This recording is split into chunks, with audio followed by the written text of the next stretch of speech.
When you're doing your teach training, you're expected to organise taking and passing the skills test yourself. Because you can take the test as many times as you need to pass it, it's a good idea to start arranging to take it as soon as you can. Then, if you pass, it's all over and you can forget about it.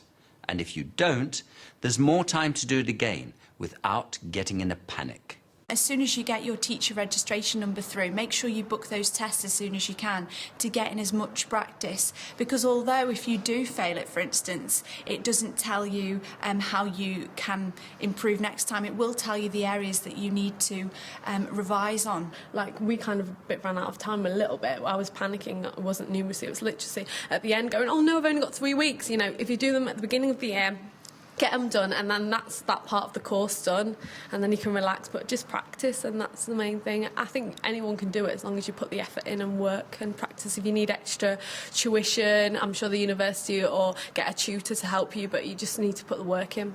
Because this test is so important, remember, you can't become a practicing teacher without passing it, so it's well worth preparing for it. Check if your college provides any numeracy support sessions. Or maybe you can arrange some informal help from fellow students who are maths specialists.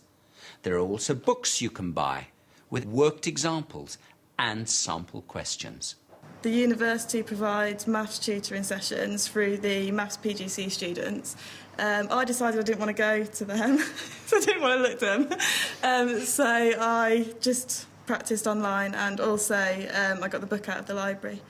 But perhaps the most useful support is on the TDA website itself.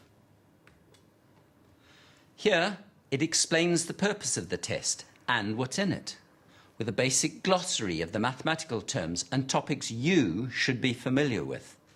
The most useful feature on the TDA site is the practice materials. These are sample online tests, similar to the real thing, which you can work through and get a mark at the end of it. There are also some useful support options which you have to set up before you can run the test.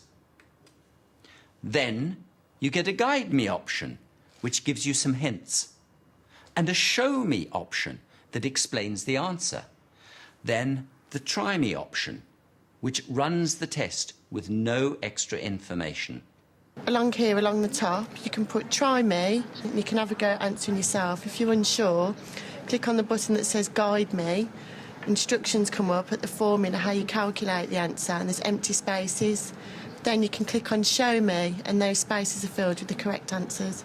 It's a way of teaching you how to learn how to answer the questions. I wouldn't have passed first time had I not gone through these practice things. You need to do it. It's essential.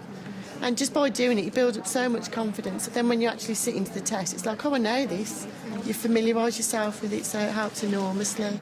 Revise as much as you can, recap your knowledge. For some of you who may be coming into teaching and there's been a gap between your secondary and your university education, you will need to revise to a certain extent, and there are those exams online for you to revise.